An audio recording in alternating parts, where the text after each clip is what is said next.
Hey guys, and welcome to today's first impressions video. Today we're looking at Swords of Legends Online, which is a brand new MMO IP that came out earlier this month.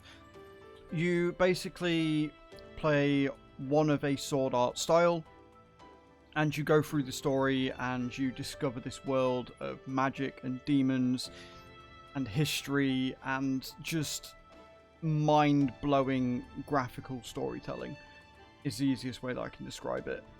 So far, loving it. This suits my aesthetic.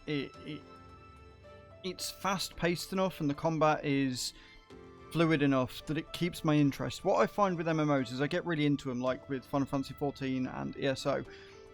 And then it becomes very repetitive very quickly and the combat becomes a bit dreary and not all that fun, and the story, you know, the quests are a bit slow paced, and so I lose interest. Like, it's what's happened with Final Fantasy, it's what's happened with ESO. I barely pick them up. However, with this, so far, doesn't look like that's going to be the case. And I'll explain why when we get into the game. So, first of all, we'll look at the settings and everything, because by God, this settings menu is so well thought out and has so many options. It's like a wet dream, it really is. The one thing I will say that they could have possibly done better is the resolution. That's the only way you get full screen mode. I didn't know about this. I genuinely didn't think that it had a full screen mode because it starts you in native resolution and it doesn't tell you anywhere that that's where you go to get full screen mode. It should be a separate setting. Other than that, you've got rendering scale, you've got your gamma, you've got your foreground and background FPS limit, but you do not have a VSync option. So if you are looking at streaming this and you have a one PC setup, you are going to have to separately set both of those so that it works. And then you've got all these little options here, which you can do in game as well, which is nice. Then you've got your picture here, which is just more of everything, and again, there are just so many options. Really happy. And again, it's got your numbers, but it does show you what maximum is. I'm glad that I'm seeing more games do this. Like, normally it's just a drop down and it like just sets it there, so you kind of have to guess and go through and double check. So the fact that more games are adding these sliders for these things, I'm for it. I like it. You've then got your sound effects, and again, there's just options thrown at you. There really is. And then you've got your language settings here as well. Now, it is worth noting with the some of the cutscenes that it's obvious that it's being translated. It's obvious that English wasn't its native language because some of the cutscenes don't match up right, and sometimes the voice is cut off early because the scene's already played out. Very minor preference, but expected with these sorts of games. Honestly though, just the menu alone, very impressive, and if you can't tell, it sets the tone of the game. It sets just how much of a high standard and a high quality that they've set everything to. So let's jump in and see what it's all about, shall we?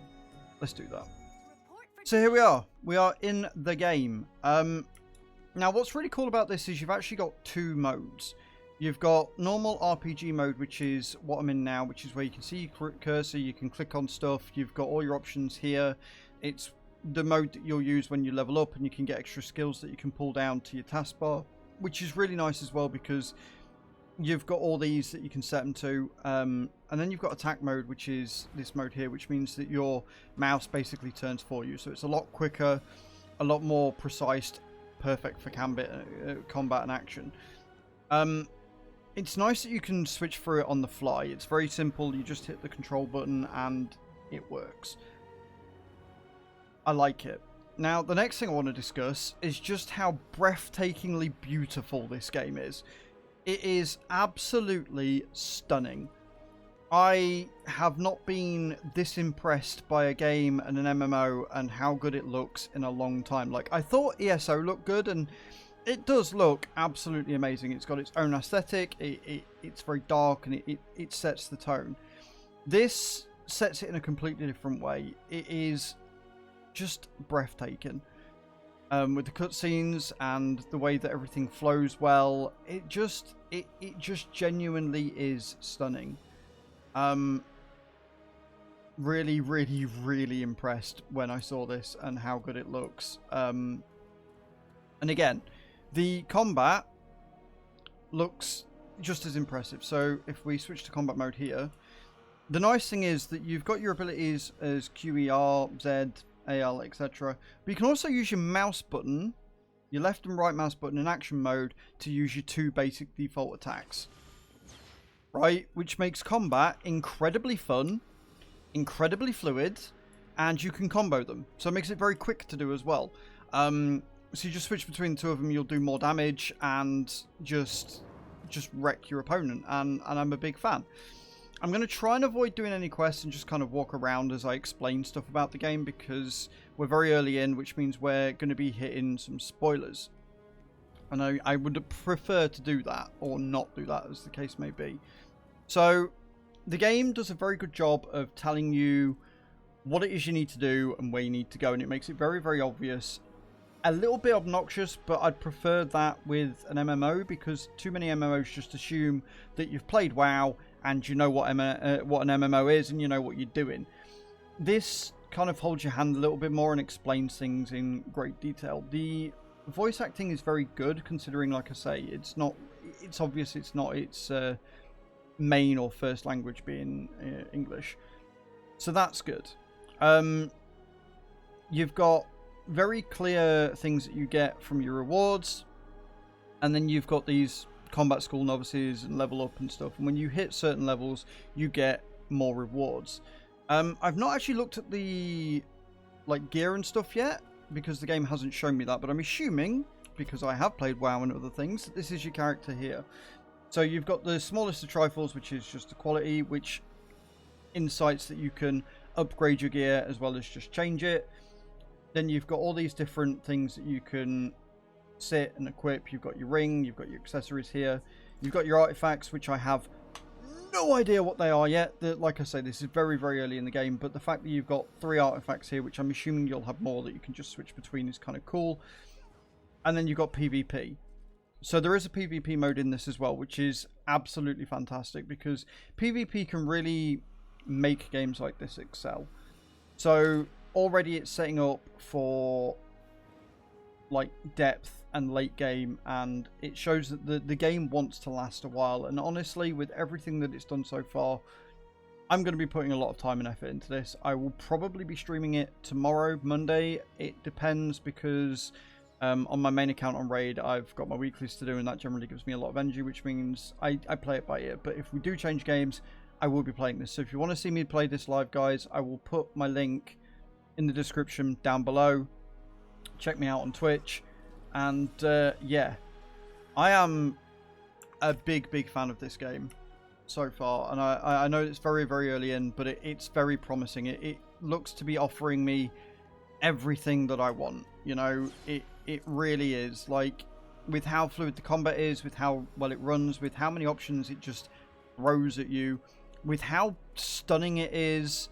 The one thing I will say is the story is a bit cliched, right? You are the chosen one. You find out that you are going to be the chosen one. You go through, and then instantly bad guys come, and you're kind of thrown into the thick of it with that.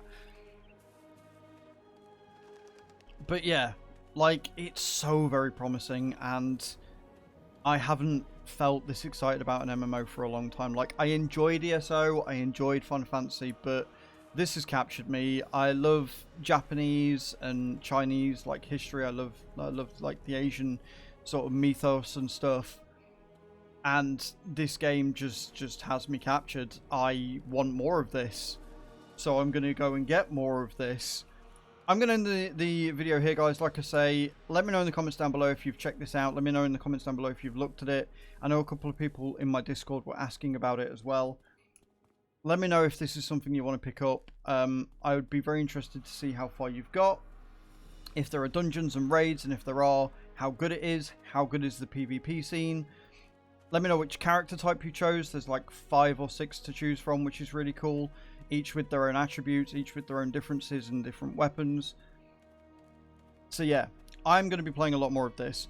Namely, I'm going to be playing a lot more of this tonight. I'm going to be on this all night long. I can tell you that for nothing. I'm going to install it on the PC downstairs so that when I do get a chance to change over different games or whatever, I will be playing that, or rather this. So yeah, thank you very much for watching this video, guys. Don't forget to leave a comment, give a thumbs up, let me know what you think of the video, and subscribe if you haven't. We are only 21 subscribers away from 600. It would be amazing if we could hit that milestone by the end of the month. Thank you very much for watching, guys, and I hope to see you all next time. Ciao, ciao.